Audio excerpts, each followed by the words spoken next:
Depuis l'histoire de l'humanité, s'il y a bien un domaine relativement populaire dans la culture de l'horreur, ce sont bien les sons. Et quand je dis son, je parle pas forcément de musique ou quoi que ce soit, même si pour le coup, les musiques ça rentre clairement dans le domaine, étant donné qu'il y a des musiques qui font clairement bader. Je vous renvoie d'ailleurs vers une vidéo spécialisée sur le sujet, avec 40 sons qui sont clairement terrifiants à écouter. Non, je parle pas de ce genre de son, là je parle surtout d'effets sonores.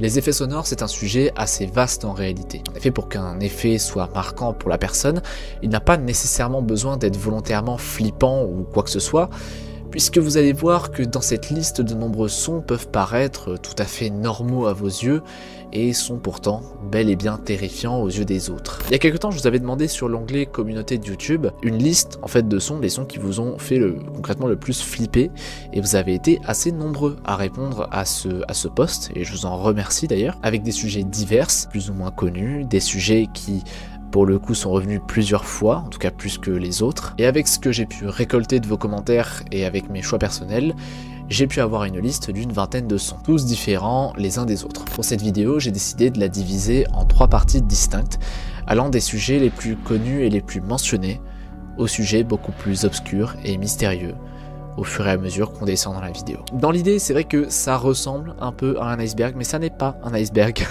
Parce que pour le coup, un iceberg me permettrait en fait de développer encore plus d'extraits. Et là, pour le coup, avec une vingtaine, ça va être compliqué de faire un iceberg. Mais au pire, si la vidéo prend en popularité, je ferai un iceberg complet des sons, avec des sons qu'on aura déjà abordés dans cette vidéo. C'est pas grave, mais au moins, on va faire un truc beaucoup plus gros. Voilà. Même si je pense que cette vidéo va être quand même assez longue. Bon, je sais que ça peut paraître assez étrange comme manière de voir les choses, mais j'ai réellement envie, au travers de cette vidéo, de vous faire ressentir une expérience, quelque chose de différent de ce que je fais d'habitude. Je sais que cette vidéo aura été très attendue pour le coup. J'espère sincèrement qu'elle vous plaira, qu'elle sera à la hauteur de vos attentes. Et encore une fois, je vous remercie à tous d'avoir participé à la vidéo. Ça me fait super plaisir. Et sans plus attendre, bienvenue. C'est la vidéo des sons les plus étranges jamais enregistrés. Installez-vous bien. Commençons.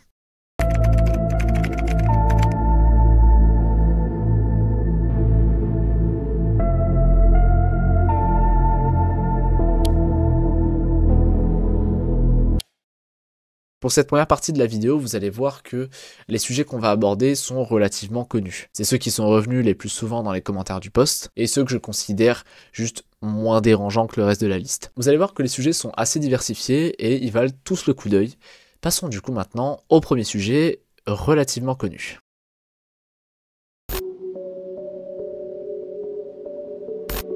On commence par un extrait assez populaire pour les personnes notamment de ma génération et de mon âge, c'est-à-dire ceux qui ont dépassé la vingtaine, quoi, je suis un vieux. Cependant, je sais qu'un public assez jeune suit mes vidéos et je sais pas du coup si ce public a déjà entendu ce son ou pas, ça se trouve pas du tout, étant donné son absence dans les productions récentes. Mais avant d'aller plus loin et de vous faire écouter cet extrait, laissez-moi vous faire un petit point historique. En 1982, James A. Maurer, à l'époque ingénieur du son chez Lucasfilm, compose cette partition pour l'entreprise THX, une société annexe de la précédente, également créée par George Lucas, qui sert à investir dans du matériel sonore et autres moyens audiovisuels pour assurer une qualité nécessaire à la diffusion des films en salle. Et pour ce faire, l'entreprise a besoin d'un élément permettant de tester les outils de THX, notamment les parties sonores, et c'est pour cela qu'il crée la même année une partition, un son qui deviendra emblématique par la suite dans les années à venir, appelé la Deep Note.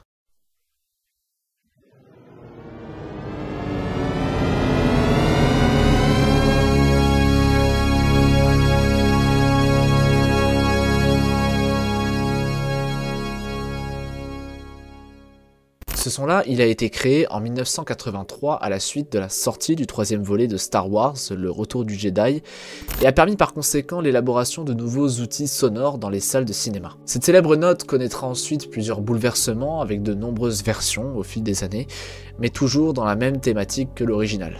Alors quels sont les éléments qui reviennent le plus souvent dans cette fameuse Deep Note? Ce qui caractérise en fait le son en lui-même. Et bien déjà la Deep Note a la particularité d'être un son qui ne va que dans un sens, c'est-à-dire en crescendo. L'extrait est très reconnaissable, notamment grâce à cette fameuse montée qui lui donne toute son identité. Sinon j'ai 2 petites infos en vrac que je peux vous donner, comme quoi l'extrait par exemple va de 17 secondes à 1 minute 2, voilà, pour les versions peut-être les plus longues. C'est long quand même, 1 minute 2 de ça. D'ailleurs, expérience amusante, je me suis rendu compte dans mes recherches que si vous allez sur le site de THX et que vous allez dans la rubrique liée à la Deep Note, vous pouvez l'écouter depuis le site directement.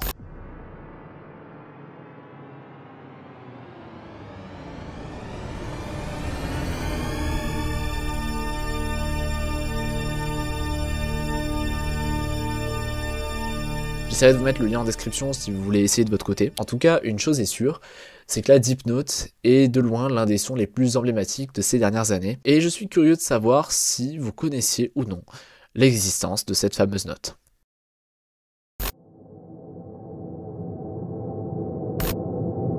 Les voix en reverse, ou inversées si vous préférez, ça a toujours été un élément sonore assez particulier et surtout extrêmement fréquent. Utilisé dans les musiques, les films, les séries, la radio ou encore les créations horrifiques, le reverse a presque toujours fait partie du folklore de l'horreur depuis les années 60. On connaît pas vraiment l'origine de cet effet, comment il a été fait, quelle méthode. Cependant, une chose est sûre, le reverse s'est popularisé dans le domaine musical avec notamment un groupe qui furent les premiers dans le domaine, à savoir les Beatles. Dans les années 60, une théorie du complot qui deviendra par la suite massivement connue fit son apparition. La théorie, appelée Paul is Dead, voudrait que le chanteur et guitariste du groupe Paul McCartney serait mort dans la fin des années 60 et que le Paul d'aujourd'hui serait en réalité un faux. Plusieurs éléments viendront appuyer cette folle théorie et notamment via ce fameux procédé du reverse dans les chansons Revolution 9 et I'm So Tired. Savoir que le fait de placer un message caché dans une chanson, ça porte un nom. Ça s'appelle le backmasking. C'est un élément qui a été incorporé pour la première fois par les Beatles pour y laisser certains messages aux plus attentifs. Parmi les groupes qui utilisent ce procédé, nous avons aussi l'un des exemples les plus marquants et les plus connus avec les Beatles, à savoir la chanson Empty Space du groupe Pink Floyd. Bon, pour le coup, le backmasking sur Empty Space est plus humoristique et satirique qu'autre chose, comparé au prochain groupe. En effet, dans le genre du métal, beaucoup de groupes se sont retrouvés accusés à cause de certaines chansons qui contenaient des messages cachés faisant l'apologie du satanisme. C'est le cas notamment pour le groupe Electric Light Orchestra, dans leur chanson Eldorado qui comprend les phrases telles que « Christ, tu es démoniaque, car il est dit que nous sommes des hommes morts, tous ceux qui portent la marque vivront ».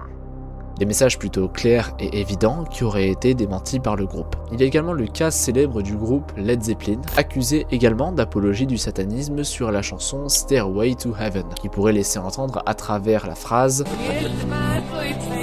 un message qui sera aussi démenti par le groupe, et de toute manière des cas comme ça, il y en a plein, il y en a à foison, clairement. Voici d'ailleurs une liste de noms pour les plus curieux d'entre vous. En réalité, ce qui est angoissant dans le reverse effect, c'est pas forcément le message caché, même si, bon, ce qu'on a pu voir de ce qui traîne, ça peut faire bader, c'est tout simplement l'effet en lui-même. Inverser une voix, c'est tout sauf naturel.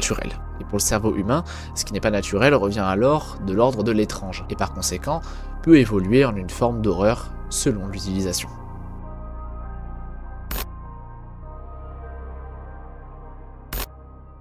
Pour les 4 prochains sujets, j'ai décidé de tous les regrouper dans une catégorie propres à eux-mêmes, à savoir les jeux vidéo. Vous avez été nombreux à me partager différents éléments sonores dérangeants, horrifiques, apparaissant dans des jeux vidéo. J'ai eu pas mal de choix en réalité, mais je m'excuse d'avance, pour le coup j'ai pas pu tout retenir. Cependant, vous attendez pas à ce que je rush tous les sujets, au contraire, on va clairement les développer, à commencer par le premier sujet, sur un jeu que je pense tout le monde connaît ici, Minecraft.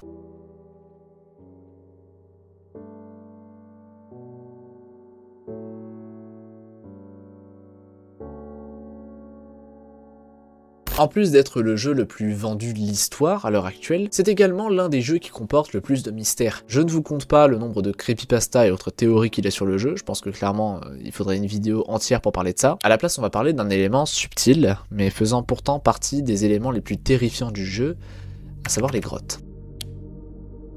Dans Minecraft, les grottes sont un passage obligé pour chaque joueur dans une partie. C'est là que vous vous rendez quand vous voulez aller miner, récolter des ressources importantes pour avancer dans le jeu. En dehors de ça, c'est également l'un des lieux où l'on rencontre la quasi-totalité des créatures hostiles du jeu, comme les zombies, les squelettes ou les Enderman pour ne citer que. Par ailleurs, c'est un endroit silencieux, oppressant, et qui regorge de secrets tous plus lugubres les uns des autres. Et parmi les secrets les plus mystérieux de Minecraft, il y a ce qu'on appelle les mineshafts. D'anciennes mines laissées à l'abandon par d'anciens mineurs avant vous. Le plus troublant là-dedans, c'est qu'aucun indice n'a été laissé sur ce qui leur est vraiment arrivé. Imaginons que vous souhaitiez parcourir ces fameuses mines abandonnées. Vous y découvrez des coffres, différentes créatures sur le chemin. Vous décidez donc de ramasser les dernières ressources environnantes quand vous entendez ceci.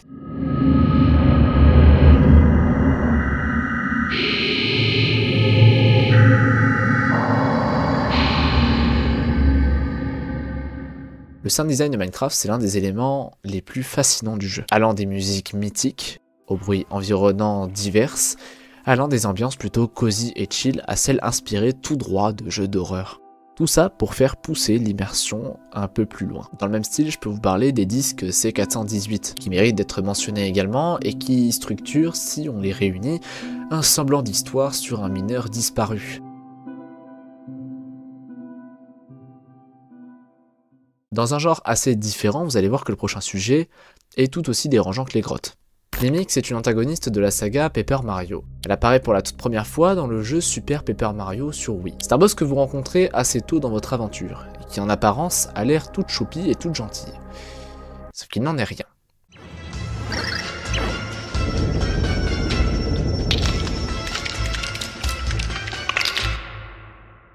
Un monstre arachnide à 6 pattes, qui en se transformant produit un bruit extrêmement dérangeant, en se craquant la nuque pour laisser apparaître l'horrible monstre qu'elle est en réalité.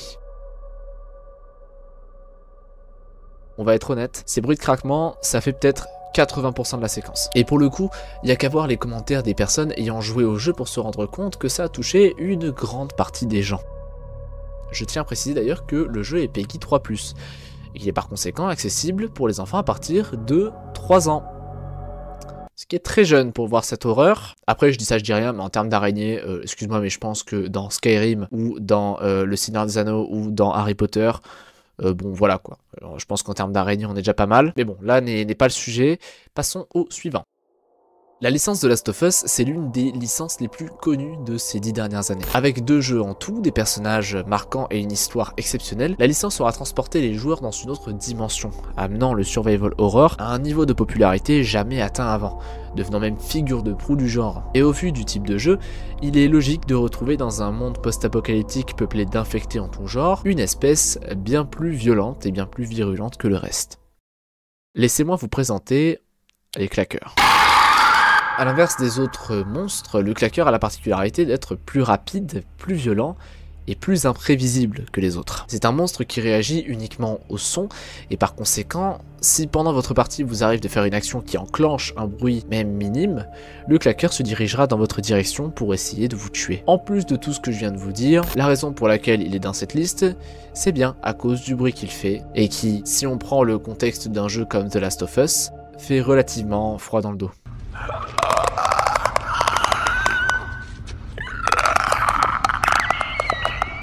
Et j'ai trouvé intéressant de le mettre dans Stop parce que je trouve qu'il a un air totalement, et je pense que c'est une inspiration assumée avec le râle de Kayako Saeki dans les films The Grudge, qui a je pense du coup fortement inspiré les claqueurs et qui m'a d'ailleurs été suggéré dans les sujets à aborder.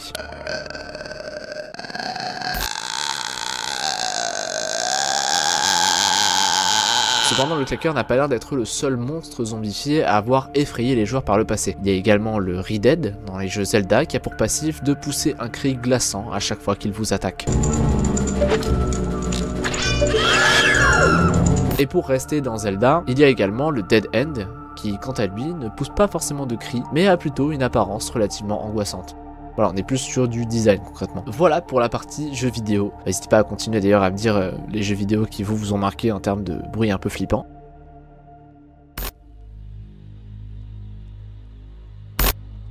Laissez-moi vous parler maintenant d'un son que vous devez probablement connaître puisqu'il a explosé ces dernières années en popularité clairement, puisqu'il s'agit en fait du sifflet de la mort aztèque, alias le Death Whistle. Avant de vous parler en détail du sujet, laissez-moi vous faire écouter ce que c'est.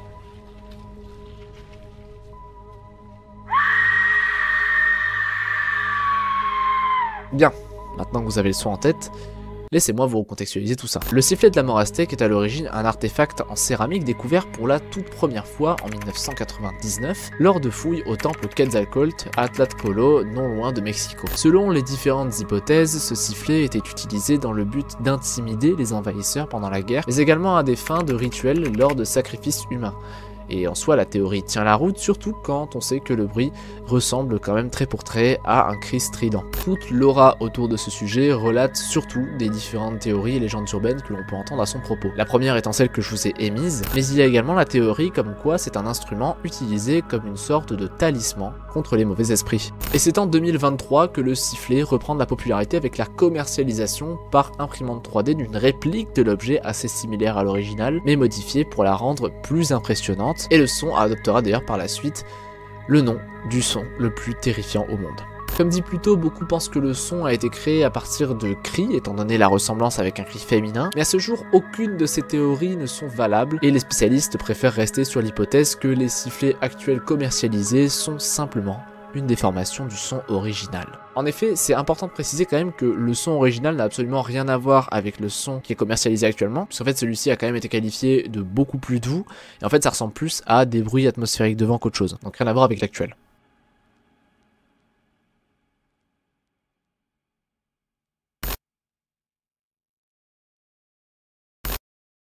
Dans les films d'horreur, s'il y a bien un élément horrifique marquant, voilà, c'est bien les screamers.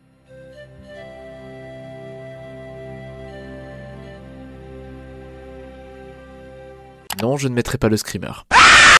Tout d'abord, c'est quoi un screamer? Un screamer est un terme souvent utilisé pour désigner un effet audiovisuel destiné à surprendre ou effrayer brusquement un spectateur. Généralement, il se caractérise par l'apparition soudaine d'un élément visuel terrifiant, accompagné d'un son fort et strident. Bien que très efficace pour surprendre, son impact peut varier selon la personne et le contexte. Il est très facile d'en faire un, d'où son aspect très critiqué. En voici d'ailleurs un exemple. Admettons qu'on prenne un cri lambda, qu'on augmente le volume et qu'on lui rajoute quelques effets, comme une compression ou une distorsion, et ça donne ceci.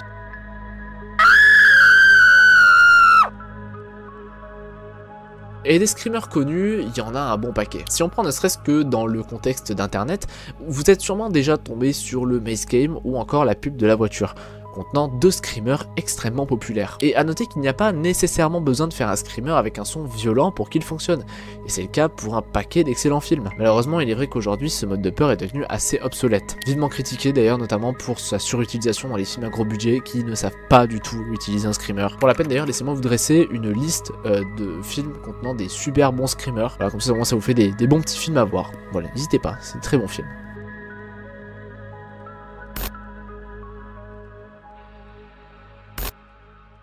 S'il y a bien un son qui a marqué une grande partie des personnes à mon âge, c'est bien l'alerte enlèvement.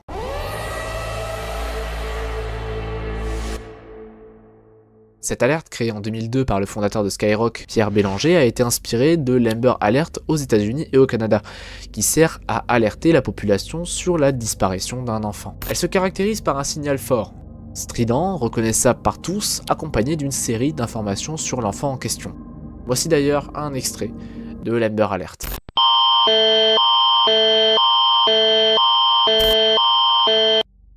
En 2006, le concept est repris en France. Une convention est signée par le garde des Sceaux de l'époque pour mettre en place une alerte appelée alerte enlèvement dans les différents médias et espaces publics. C'est une alerte qui est diffusée à la suite d'un accord convenu par les différentes forces de l'ordre et de l'État, visant à diffuser toutes les dernières informations en date pour permettre de faire avancer la recherche. C'est un système assez efficace et qui a permis à la police de retrouver 32 enfants en 34 alertes diffusées entre 2006 et 2024. A noter que ce dispositif est d'ailleurs toujours en place aujourd'hui. L'alerte est devenue au fil des années marquante pour de nombreuses personnes, notamment à cause de son son, reconnaissable et arrivant sans prévenir, comme une sorte de jumpscare. Je sais que personnellement c'est un son qui me faisait assez peur à l'époque, étant donné qu'elle pouvait arriver à n'importe quel moment de la journée. Place à la voix oppressante du regretté Patrick Floc'hjem, qui a notamment été la voix de gros noms du cinéma, ça donnait lieu à de nombreuses crises d'effroi chez les enfants. Voilà pour cette première partie, j'espère qu'elle vous aura plu. Cette partie s'est trouvée être relativement soft comparée à ce qui va arriver par la suite. Et j'espère que du coup, pour l'instant, ça vous plaît. Passons maintenant à cette deuxième partie, avec des sujets beaucoup moins connus, mais quand même toujours plutôt populaires. Normalement, vous allez voir.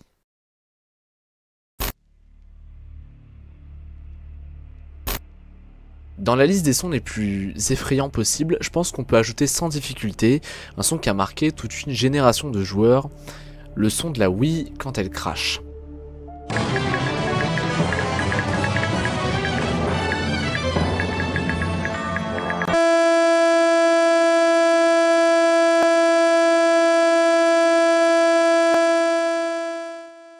Bon, qu'est-ce que c'est que ce bruit?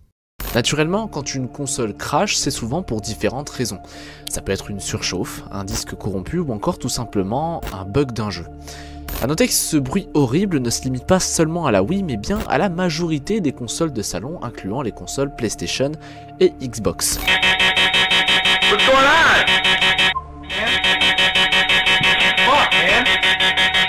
Et la question qu'on a en droit de se poser, c'est, au final, d'où ça sort? D'où sort ce bruit?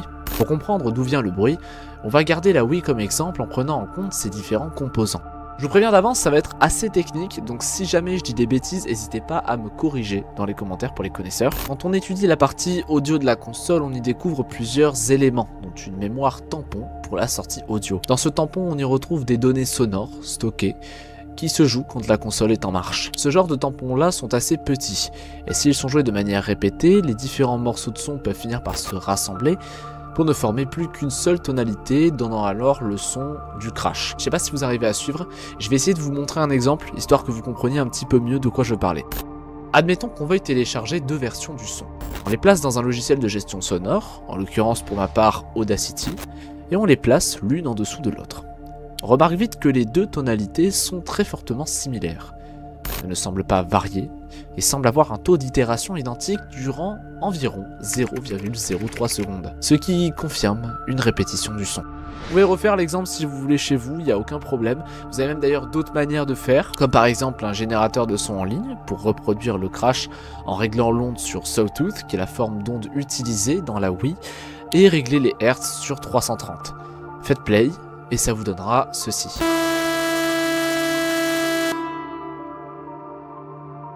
Ce test-là, je trouve qu'il rend vraiment le son encore plus fascinant qu'il ne l'est déjà. Dites-vous en plus que c'est un phénomène qui peut arriver au beau milieu d'une partie. Dans un registre similaire, vous avez également les PC qui ont un bruit assez semblable à celui-ci et qui ressemble à ça.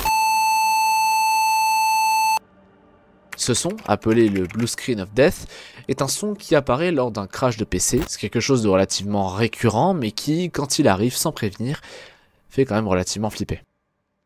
Dans les commentaires, dites-moi si vous avez déjà eu l'expérience en fait d'une Wii qui crash ou d'un PC qui crash, d'un blue screen. Et nous, on va passer au prochain sujet.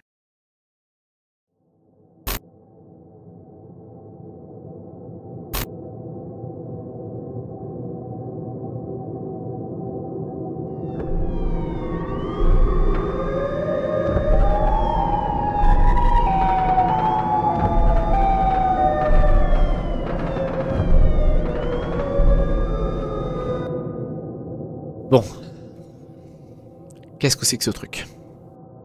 En 2018, le dessinateur Trevor Henderson, connu pour être l'auteur de Créatures Abominables, créait le Siren Head.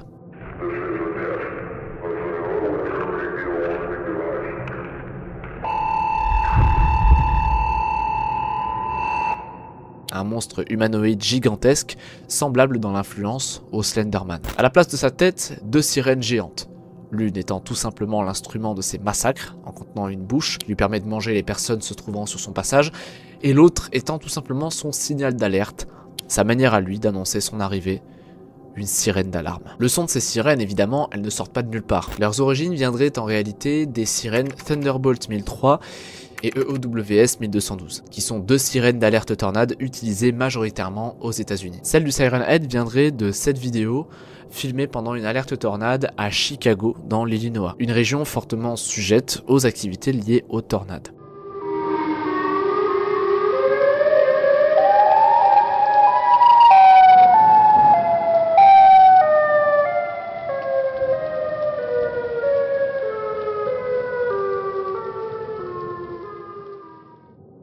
A l'origine, ces sirènes ont été implantées dans les années 1950 et 1990, le Thunderbolt 1003 étant considéré comme l'une des premières sirènes à haute intensité jamais créées sur le territoire américain. En creusant un peu, on se rend compte qu'il n'y a pas seulement le T-Bolt 1003 qui provoque ce genre de bruit, mais également de nombreuses autres sirènes, comme la EOWS 1212 que je vous ai cité précédemment, ou même encore le modulateur 2008 qui possède le même mode de fonctionnement que ses aînés, alternant des fréquences hautes et basses pour donner cet effet inconstant à l'alarme. Cet effet-là, il a un nom. Il s'appelle l'Alternate Wail. C'est le nom qui lui a été attribué étant donné sa forte ressemblance au son que peut produire une baleine. Avec toutes ces informations, on comprend pourquoi le Siren Head est aussi emblématique. En partant du principe que le son utilisé dans ces sirènes est à l'origine des sirènes d'alerte et qui sont donc volontairement angoissantes, en alliant ça à un chara-design terrifiant, on obtient un sacré mélange créant des cauchemars à répétition pour les âmes les plus sensibles.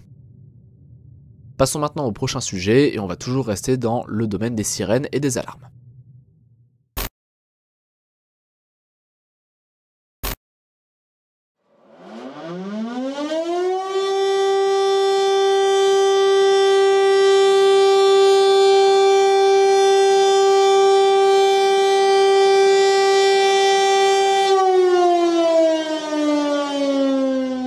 Cette sirène que vous entendez là, c'est une alarme qui se déclenche tous les premiers mercredis du mois en France.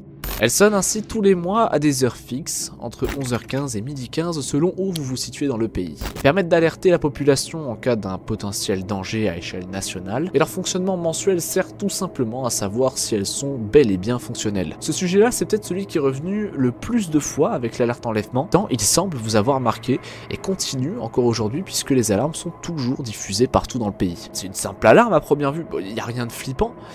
On va quand même faire un petit point historique pour savoir pourquoi est-ce qu'elle est aussi badante. En 1948, l'État met en place dans le cadre du SAIP, le système d'alerte et d'information des populations, des sirènes d'alarme qui seront utilisées afin d'avertir la population en cas de danger national. En 1948, on est à peine 3 ans après la fin de la Seconde Guerre mondiale, qui a vu naître un bon paquet d'alarmes à l'époque pour prévenir des bombardements nazis. Si vous ajoutez à ça les tonalités extrêmement fortes que produisent ces alarmes, vous avez un résultat particulièrement angoissant.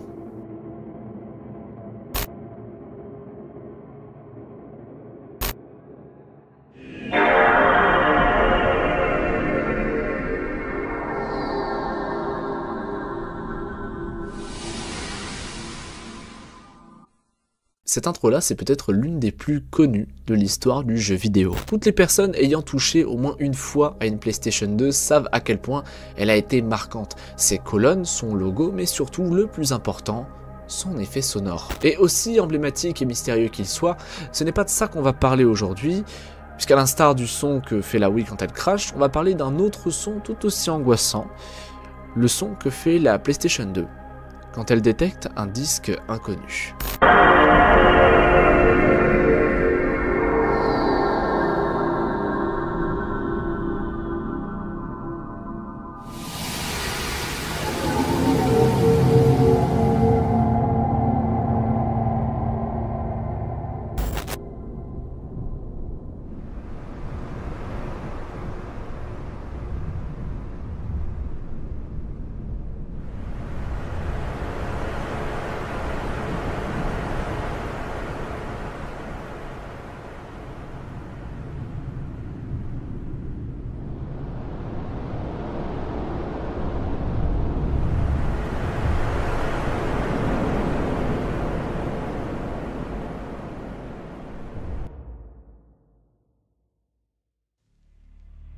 On dirait pas comme ça, mais beaucoup ont vécu ce que je viens de vous montrer comme un gros trauma. Et pour mieux illustrer pourquoi, laissez-moi vous mettre un petit peu en contexte. Imaginez que vous soyez relativement jeune. Vous êtes en vacances et vos parents vous autorisent à jouer plus tard que d'habitude. Vous êtes super content, vous décidez de lancer Spyro sur votre PlayStation 2, la console se lance. Aucun problème, l'intro se joue, puis cet écran apparaît.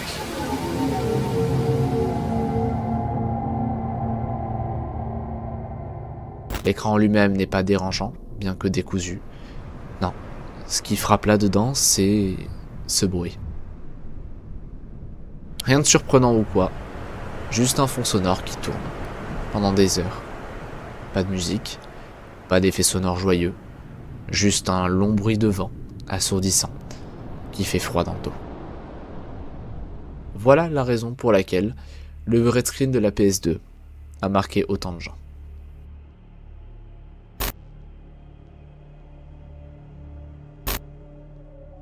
Pour ce prochain sujet, on va parler d'un extrait particulièrement troublant, d'une cassette, considérée comme l'une des cassettes les plus dérangeantes et les plus terrifiantes de l'histoire.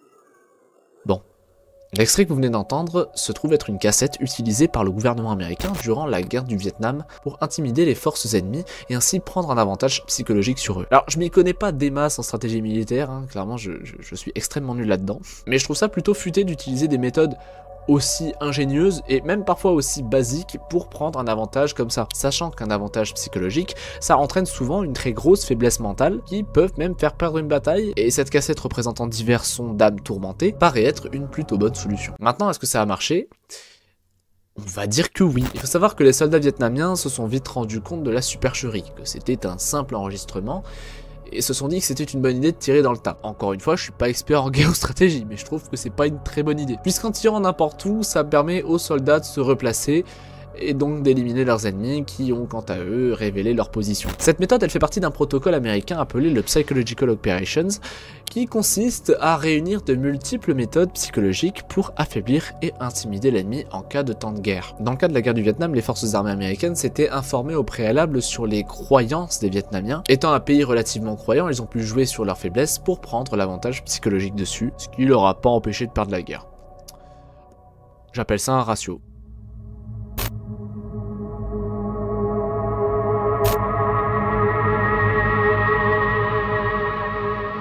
On continue dans cette deuxième partie avec l'un des phénomènes les plus étranges jamais enregistrés. J'ai une question pour vous. Est-ce qu'il vous est déjà arrivé d'entendre ceci ?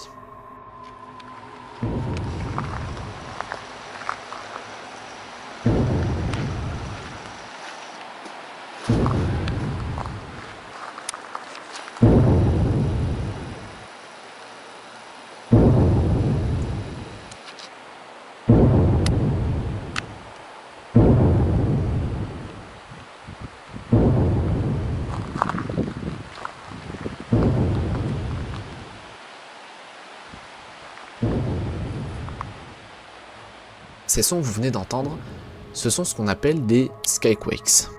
Des bruits relativement assourdissants, mystérieux et inexplicables, qui résonnent dans le ciel à travers le monde depuis plus de 200 ans. C'est possible que vous ne l'ayez jamais entendu. Moi-même, avant de faire ces vidéos, pour le coup, j'avais jamais entendu parler de ça. Les premiers rapports de skyquakes remonteraient à 1811 lors d'un séisme à New Madrid, une péninsule du Missouri, enregistré à une magnitude de 7,2 sur l'échelle de Richter. Ce jour-là, les habitants de la ville ont relevé avoir entendu des bruits puissants, évoquant, je cite, des tirs de canon qui accompagnaient les secousses. 75 ans plus tard, en 1886, un phénomène similaire se produit cette fois à Charleston, en Caroline du Nord, avec un séisme de magnitude 7,3. Une fois de plus, suivi de ces fameux grondements qui ont duré pendant plusieurs semaines.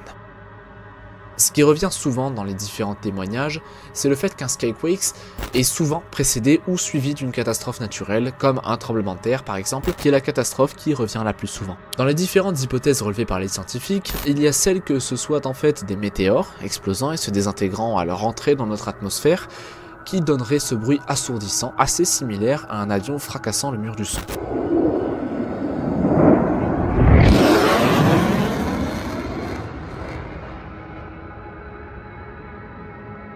Le bémol, c'est que cette théorie tient difficilement la route, étant donné que ce phénomène a déjà été relevé dans les zones non sujettes à une quelconque activité météorique. Et ce qu'il faut retenir dans tout ça, c'est surtout le manque d'informations qu'on a sur ce phénomène. Beaucoup de théories et d'hypothèses non fondées qui ne nous en indiquent pas plus que ce qu'on sait déjà. Et le fait qu'aucune base scientifique solide ait été donnée jusqu'à présent, ça rend pour le coup le sujet encore plus intriguant, encore plus mystérieux et encore plus énigmatique qu'il ne l'est déjà. Beaucoup ont d'ailleurs fait le parallèle avec les trompettes de l'Apocalypse dans la religion chrétienne. Certains croyants, notamment, pensent que ces fameux événements sont en lien avec ça, et théorisent alors une éventuelle catastrophe à venir dans le futur. N'hésitez pas à mettre vos théories, et nous, on va passer directement au dernier sujet de cette partie 2.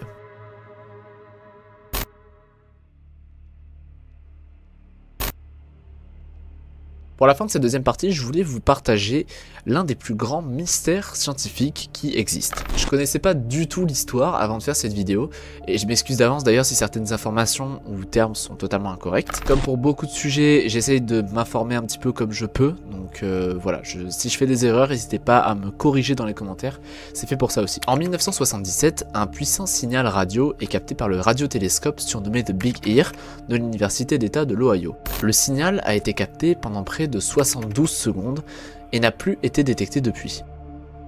Presque 50 ans après, le signal WOW reste l'un, si ce n'est le mystère le plus intriguant jamais étudié. Et au fil des années, de nombreuses questions se posent. Quelle est l'origine du signal? Quelles sont les différentes théories et hypothèses qui ont déjà été explorées? Et avant d'essayer de répondre à toutes ces questions, écoutons d'abord ce signal.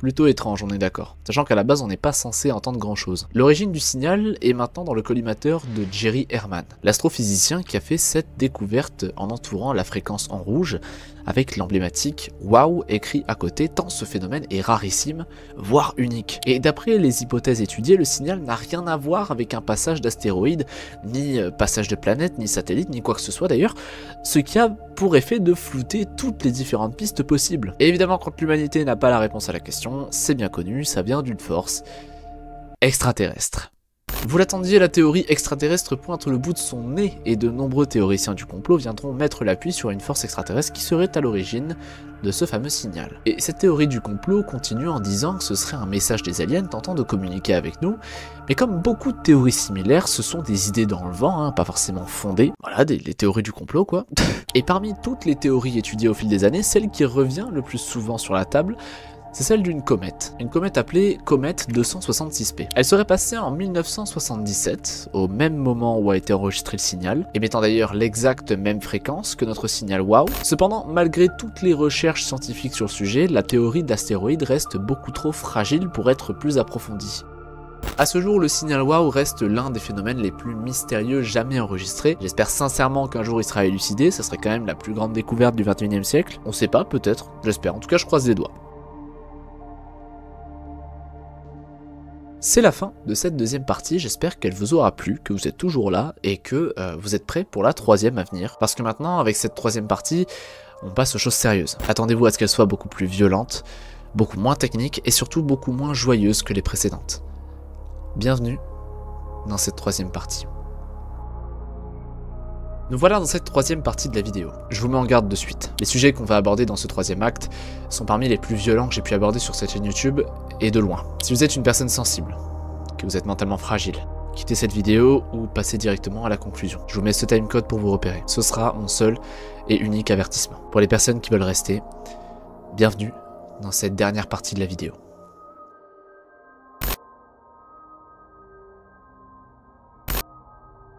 Pour ce premier sujet de cette dernière partie, on va peut-être aborder l'un des sujets les plus connus de cette partie justement, surtout pour des personnes qui traînent souvent sur les réseaux sociaux. C'est un sujet qui a été abordé chez pas mal de gros créateurs de contenu. Je pense encore une fois à Feldup ou même à Peur 2.0 qui ont tous les deux fait 2 grosses vidéos dessus. Je mettrai le lien de leurs vidéos si vous souhaitez jeter un coup d'œil. Je vais essayer d'être bref, mais quand même d'être précis pour les personnes qui ne connaissent pas le hijacking de la radio WKCR. En 2013, un utilisateur de 4chan du nom de Ravenmouth rédige un post sur le bord paranormal de 4chan. Il dit avoir enregistré un événement particulièrement flippant un soir dans les années 94-95. C'est en écoutant la radio new-yorkaise WKCR 89.9 FM qu'il tomba sur un passage en pleine écoute particulièrement troublant. Sur ce même post, il ajoute également un lien YouTube vers ce fameux enregistrement intitulé The Old Tape, dont voici un extrait.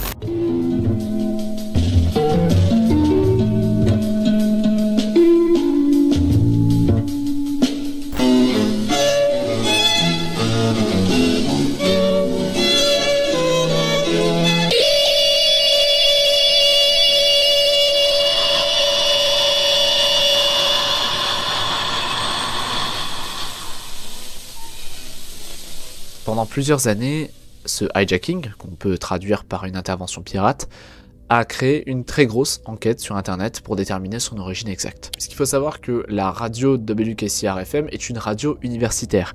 Et pour reprendre les mots de Feldup dans sa vidéo, les radios universitaires sont bien plus populaires aux États-Unis et sont souvent le théâtre d'expérimentation. En bref, l'origine de cet événement peut totalement être un canular inventé de toutes pièces par les personnes gérant cette fameuse radio. Sauf que l'enquête va bien plus loin que ça en fait. Et étant donné la densité d'informations, je vais pas l'aborder dans cette partie, il y a beaucoup d'éléments, donc je vous renvoie vraiment vers les 2 vidéos qui ont été abordées pour avoir plus de détails et même peut-être le fin mot de l'histoire. Voilà, je sais que ça va sûrement décevoir certains parce que j'ai pas assez développé, mais comme j'ai dit, j'ai essayé d'être clair et au moins recontextualiser un petit peu tout ça. Parce que je peux vous assurer que ça va clairement au-delà d'un simple piratage.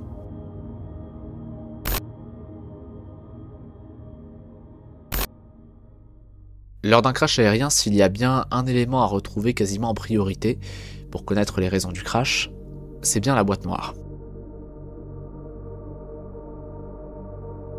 Ces enregistreurs de vol, placés pour la plupart à l'arrière de l'avion, permettent d'enregistrer les conversations au niveau du cockpit, où se situent les 2 pilotes.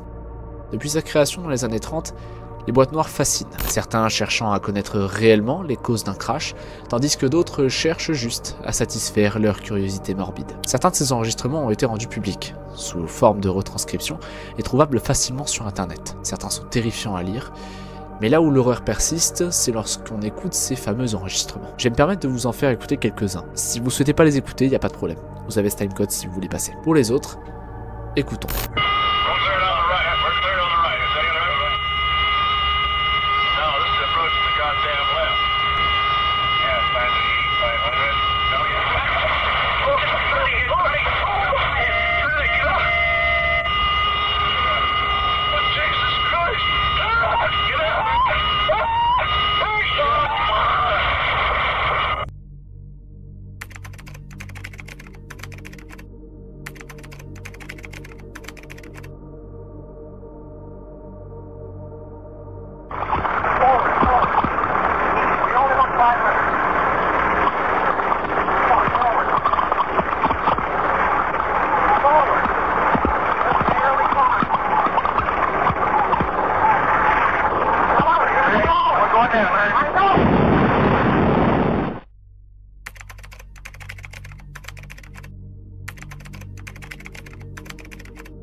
Des enregistrements comme ceux que je viens de vous faire écouter, il en existe plein, dont beaucoup d'ailleurs qui n'ont pas été découverts. C'est le cas pour le vol Air France 447, disparu au large des côtes brésiliennes en juin 2009 et qui comportait à son bord plus de 228 personnes. Aucun des passagers n'a survécu. Et malgré 2 années intensives de recherche, strictement personne n'a réussi à mettre la main sur les boîtes noires de l'appareil. Au fil du temps, l'affaire s'est estompée et le rapport final de l'enquête sera rendu public en juillet 2012, laissant alors en suspens la véritable raison du crash. Et comment parler de mystérieux accidents sans mentionner peut-être le plus célèbre d'entre eux, à savoir le vol MH370 de Malaysia Airlines. Selon l'enquête, l'avion se serait crashé au niveau de la mer de Chine méridionale. Au fil des années, l'affaire est devenue une source de théories en tout genre, qu'elle soit fondée ou bien évidemment théorie du complot, tant l'épave est strictement introuvable depuis plus de 10 ans. En écrivant cette vidéo, donc je me suis un petit peu renseigné sur le sujet, et il semblerait qu'une nouvelle piste soit actuellement en train d'être explorée. Apparemment, dans les faits datant d'août 2024, certaines hypothèses voudraient que l'épave du MH370 serait localisée dans un trou à plus de 6000 mètres de profondeur dans les entrailles de l'océan Indien. La piste est en exploration, pas de suite à l'heure actuelle où je fais cette vidéo, donc pour l'instant aucune nouvelle, mais si ça s'avérait être vrai, ce serait un petit peu comme le wow signal, ce serait peut-être l'une des plus grosses découvertes de la dernière décennie.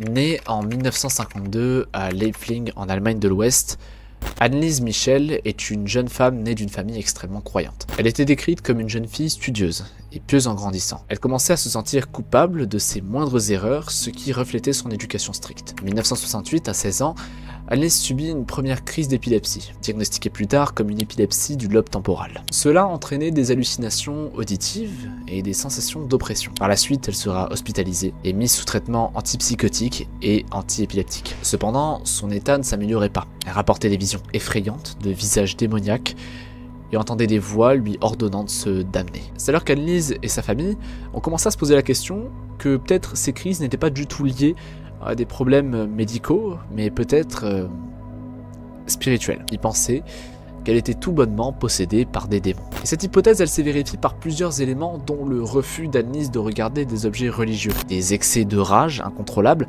une force physique inexplicable ou encore des comportements purement autodestructeurs avec des choses dégueulasses qui lui arrivaient de faire comme manger des insectes ou même encore boire sa propre urine. Tout ce que je vous raconte là, ça peut paraître complètement surréaliste, mais ça s'est réellement passé.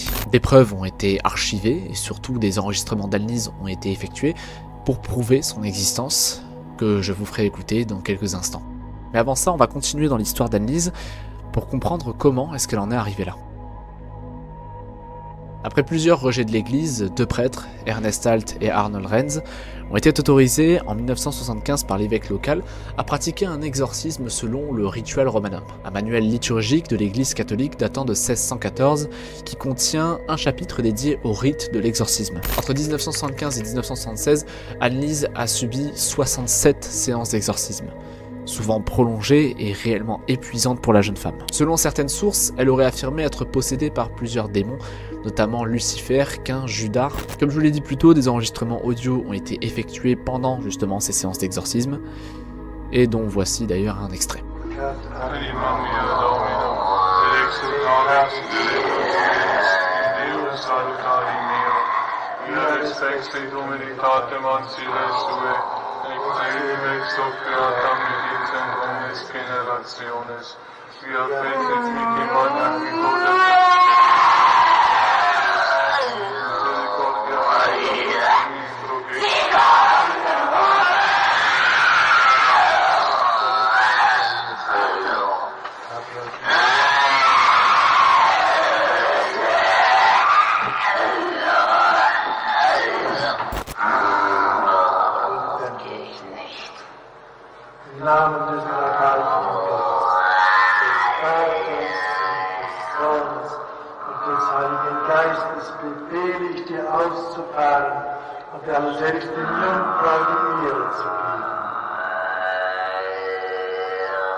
Ces images que vous voyez là, c'est l'état dans lequel la jeune femme est pendant ces séances d'exorcisme. On peut la voir, le visage écorché, pourri par la fatigue et la souffrance qu'elle a endurée pendant toutes ces années.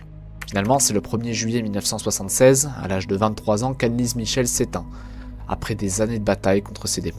Selon les experts, elle décéda de malnutrition et déshydratation sévère, ne pesant qu'à peine 30 kg lors de sa mort et montrant également des blessures auto-infligées. L'histoire d'Annelise Michel est l'un, si ce n'est le cas le plus mystérieux d'emprise démoniaque jamais enregistré et qui soulève de nombreuses questions sur le rôle de la foi face à la souffrance inexpliquée. Un procès aura lieu d'ailleurs quelques années plus tard, en 1978, où les deux prêtres ainsi que les parents d'Annelise seront reconnus coupables d'homicide involontaire et condamnés à 6 mois de prison avec sursis et 3 ans de mise à l'épreuve. De nombreux experts médicaux estiment qu'Annelise souffrait probablement d'une combinaison d'épilepsie, de troubles psychotiques et de dépression sévère, et que son exorcisme a simplement aggravé son état. En 2007, Anna Michel, la mère d'Annelise, a donné des interviews pour marquer le 30e anniversaire de la mort de sa fille. Elle a affirmé qu'elle n'avait aucun regret concernant la manière dont les événements avaient été gérés, déclarant qu'elle était convaincue qu'Annelise n'était pas seulement malade, mais véritablement possédée par des forces démoniaques. Selon elle, les manifestations que sa fille avait montrées ne pouvaient être expliquées uniquement par la médecine. Et fait étonnant, il faut savoir qu'en 2013, un incendie a ravagé la maison d'enfance d'Annelise à Klingenberg am Main en Allemagne. L'incendie aurait détruit une partie importante de la maison, et les enquêteurs en ont conclu que c'était probablement à cause d'un incendie criminel. Mais une chose est sûre, c'est que cet incendie a bel et bien renforcé l'aura mystérieuse entourant le mystère d'Annelise Michel. En dehors de tous les mystères entourant le cas de la jeune femme, on peut clairement conclure que c'est une histoire à la fois fascinante et mystérieuse. De part parce que c'est une histoire qui a fortement médiatisé le côté paranormal, mais aussi parce qu'avec toutes les sources que nous avons, que ce soit les images et surtout les enregistrements audio, on n'a toujours pas réussi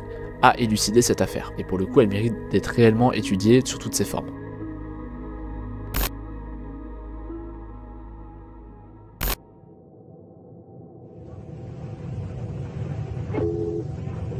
Standing emergency. Standing emergency. My mommy is having a fight. Is she getting hurt?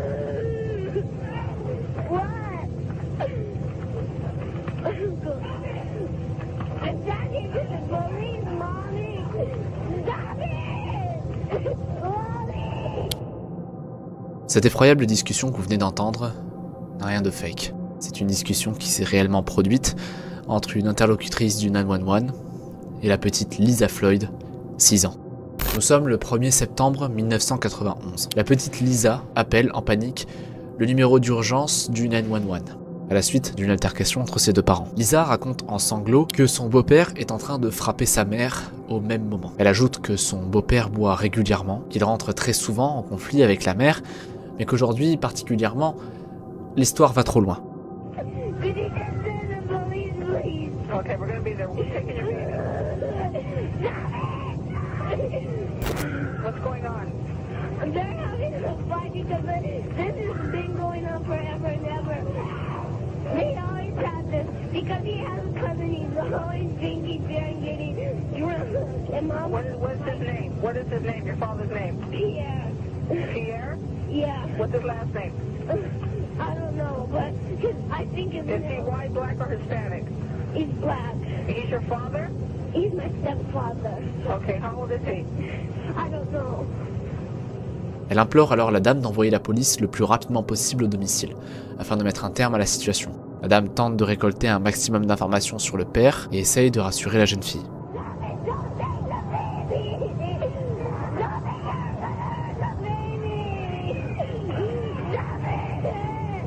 Are they in a room fighting? Where are they at now? They're in the room still. They're in the bedroom? Yeah, I don't want him to do nothing strange with the baby because if they drop him, he's a newborn baby. He's very delicate. What do you mean do anything strange? What do you think he's going to do to your baby? I think he's going to take the baby and do something because he's drunk. He might not see the baby and go off without the baby if he takes it. Lisa, inquiète, ajoute que l'homme a dans ses bras le nouveau-né de la famille, et qu'étant donné son état actuel, il pourrait très probablement lui faire du mal sans même y faire attention. Elle ajoute qu'elle a également une petite sœur de 4 ans, qui semblerait se trouver dans la même pièce que les parents. He just knocked my sister out. What sister that he knocked out? My little sister. Your The two... 4-year-old. What do you mean he knocked her off? He pushed her down on the floor. And he cried. I wanted you to stop doing this. Ever since he had him, Pierre just slapped mommy. Quelques secondes plus tard, sa petite sœur sera brutalement frappée d'un coup de poing par le père. La situation semble complètement hors de contrôle. La jeune fille tente d'expliquer la situation, quand soudain, Oh my God! What's the matter? Nothing happened! Just listen to me. He did what? He made some red marks on Mama's Where did he make the red marks on with their on knife? her neck. On the right side. Very dark. My mom's going outside. Mama, go! The police are coming! Is your mother? Hello? Shit.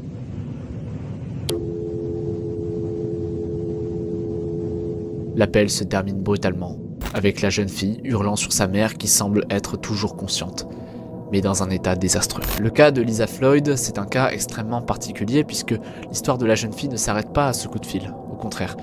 C'est une jeune fille qui a vécu un véritable calvaire par la suite. Même adulte, elle se retrouvera dans des relations abusives qui la conduiront à de nombreux troubles mentaux. Et ce n'est pas non plus le cas le plus connu d'appels d'enfants en situation d'urgence. On peut également citer le cas de Jordan Turpin et toute l'affaire autour de cette famille qui est un cas extrêmement grave de maltraitance d'enfants. I'm sorry if I talk too much. Okay, I've never talked to anybody out there, so I've never been alone with a person, so this is very hard for me to talk. Do you take any medication? What's the medication? Et encore, bien sûr, de nombreux cas à étudier. Si vous voulez d'ailleurs que je vous fasse une vidéo sur le sujet, n'hésitez pas à m'en parler en commentaire. L'appel de Lisa Floyd est possiblement l'un des enregistrements audio les plus horribles que j'ai pu entendre de toute ma vie. La jeune fille est tout simplement terrorisée de ce qui lui arrive, mais montre quand même un courage assez fort face à cette horrible situation.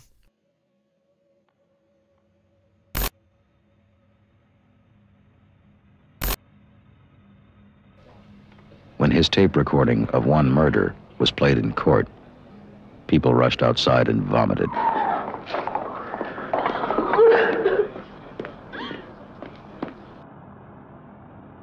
Dans les cas les plus horribles qu'on ait pu aborder sur cette chaîne, je pense que le cas qu'on va aborder est peut-être le cas le plus horrible de toute l'histoire de cette chaîne. Et pourtant, avec l'affaire de Chris Benoit ou même celle de Scott Dileski dans l'iceberg des dessins animés, je pensais clairement déjà m'être attaqué à du lourd.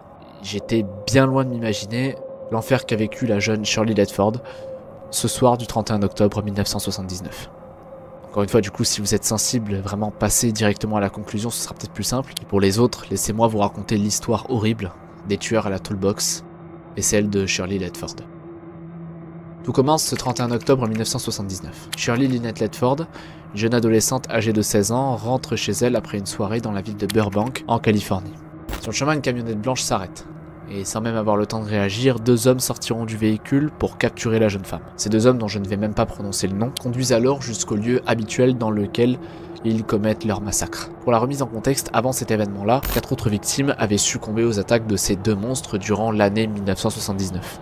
Après avoir kidnappé Shirley dans leur van, ils abuseront d'elle, la violant à de multiples reprises, la torturant, l'étranglant, et lui fracassant le coude à plus de 25 reprises, le brisant complètement. La jeune femme succomba de ses blessures dans la nuit, et le corps fut jeté dans un fossé près de la plage Hermosa. Ce choix, c'est un choix voulu de la part des tueurs, qui voulaient tester la réaction des journaux face à cet événement macabre. Ce qu'ils recherchent, c'est simple, c'est cette fameuse célébrité, d'autant plus qu'ils ont effectué leur crime le soir d'Halloween. A noter que ces 2 individus ne s'en sont pas arrêtés là, puisqu'en plus de faire subir toutes ces atrocités à Shirley Ledford, ils ont également enregistré tout ce qu'ils ont fait sur elle. Le 17 février 1981, le procès des 2 hommes a lieu. Lors du procès, l'enregistrement audio de l'enfer qu'a vécu Shirley sera diffusé aux jurés et aux observateurs de la salle, et je vous laisse avec la réaction des gens. I just never heard anything like that in my life. I've never heard screams like that. I don't know. It was bad. Why did you come down here today? To hear the tape. I had asked someone what was on it, and someone had heard it said that mostly it was screams. Were you prepared for what you heard? No, not for that. Je vous préviens tout de suite parce que je sais qu'il y en a qui vont essayer d'y aller. L'enregistrement n'est pas disponible, donc ça sert à rien d'essayer de chercher. Même s'il était disponible, je vous saurais jamais diffuser ça. C'est hors de question en fait. Il faut savoir que on parle là quand même d'une femme qui se fait torturer à mort, qui se fait abuser, frapper, et que peu de personnes qui ont pu écouter l'enregistrement ont fini en larmes et en sont même morts pour certains. Les personnes qui étaient dans le public à ce moment-là ont même dû quitter la salle, donc vous vous rendez bien compte que ça n'a absolument aucun intérêt d'écouter ce genre de contenu. Et pour celles et ceux qui veulent tenter de chercher la retranscription ou même de la lire, laissez-moi juste vous montrer les commentaires de ceux qui l'ont lu.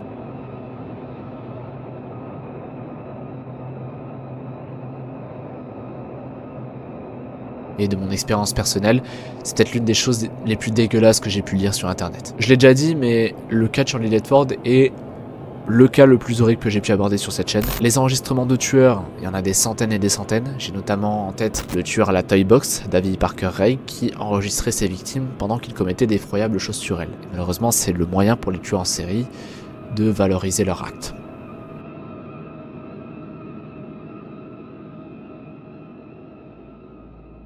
Merci d'avoir regardé cette vidéo, j'espère qu'elle vous aura plu. Je sais qu'elle aura mis du temps à arriver, j'en suis profondément désolé. Pour ceux qui me suivent sur les réseaux, je pense que, bon, vous connaissez, j'ai fait un live fin octobre pour vous raconter un petit peu la situation. La rediffusion est disponible sur Twitch, n'hésitez pas à aller jeter un coup d'œil. D'ailleurs, si vous voulez me suivre en passant, n'hésitez pas. Ça a été une grosse galère, je vais pas revenir dessus, ça sert à rien. En tout cas, c'est une vidéo qui m'aura demandé beaucoup de travail, beaucoup de recherche, beaucoup d'énergie. C'est une longue vidéo, donc j'espère sincèrement qu'elle vous plaira. N'hésitez pas bien sûr à me faire des retours, à mettre des commentaires, à partager. Du coup là c'est vraiment le moment. Donc oui, abonnez-vous, commentez, partagez, likez et envoyez de la force s'il vous plaît. En tout cas j'espère que le contenu vous plaît. J'espère qu'il continuera à vous plaire à l'avenir. On a une grosse année qui nous attend. Merci à tous d'avoir suivi cette vidéo. Merci à tous de me suivre. Je vous souhaite de bonnes fêtes. Je vous dis à la prochaine. C'était Eldorak.